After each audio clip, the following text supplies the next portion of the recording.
muy por detrás de la propia credibilidad de ese propio partido.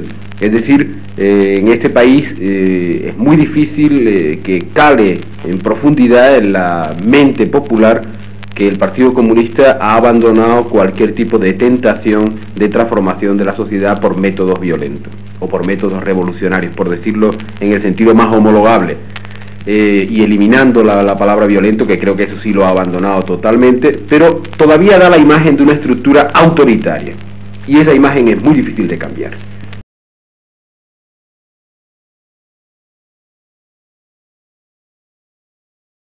Un proceso de reactivación.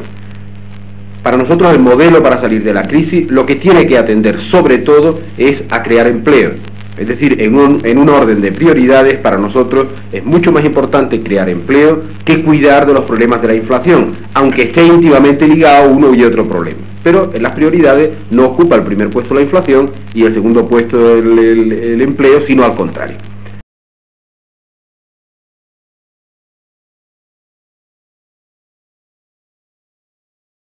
Será el instrumento de la nacionalización y de pasar a manos del Estado unos determinados sectores de la economía, por ejemplo, un sector del crédito para orientar justamente esa economía en beneficio de la colectividad, o por ejemplo la industria extractiva, pongamos por caso la minería del carbón.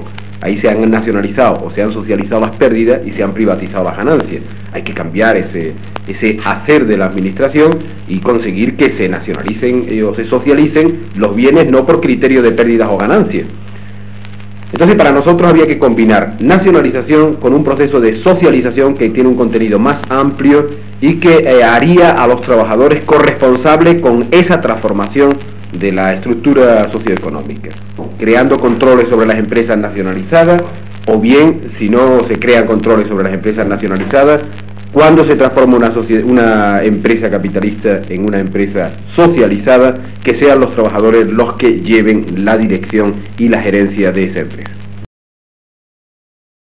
Con absoluta claridad, hemos luchado para que España no sea admitida en las instituciones políticas comunitarias, aunque tengan contenido económico, eso es claro.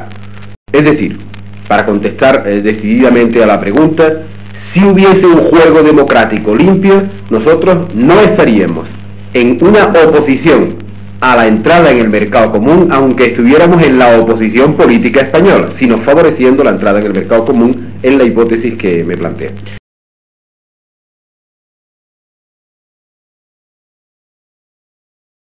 Creo que hay una gran dosis de personalismo, del cual también nos pueden acusar a nosotros, pero me parece que no tienen el mismo fundamento. Cuando alguien dice, mi opción es la opción socialista, y en lugar de trabajar dentro de la estructura socialista que existe, dice, pero esa opción la defiendo yo para mí y yo como cabeza de grupo, de tal manera que se ofrece un fenómeno y un espectáculo al país un tanto lamentable. Y es que cada señor es fundador, dirigente y líder de un grupo político en lugar de coadyuvante, en lugar de militante, por muy cualificado que sea, de otro grupo político. Por consiguiente, creo que no hay razones ideológicas profundas en la división del socialismo. Hay esas razones históricas que a veces son difíciles de superar y hay también una dosis de personalismo considerable.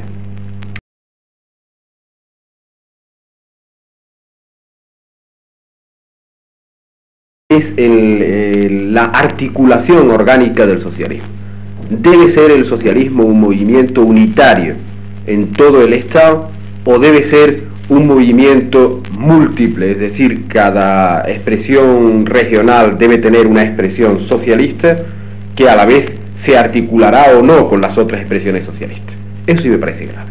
Nosotros concebimos el Estado como un Estado federal, que respete las diferencias de nacionalidades y de regionalidades que lo componen. Creemos que España es un país realmente plural y por consiguiente muy difícilmente unificable desde el punto de vista cuartelario. No podemos uniformar a este país, hay que respetar las diferencias y coordinarlas.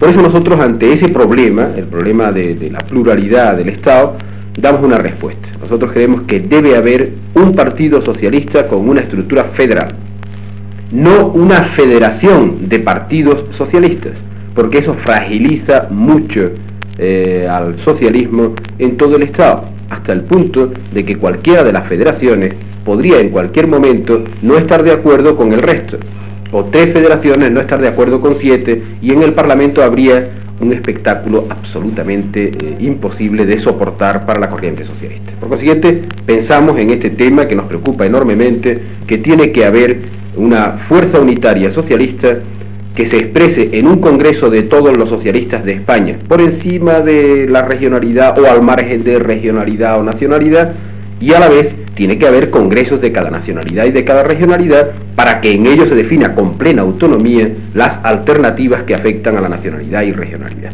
Pero hay que buscar alternativas para todos los españoles y alternativas socialistas para todos los españoles, por encima de las fronteras regionales o nacionales.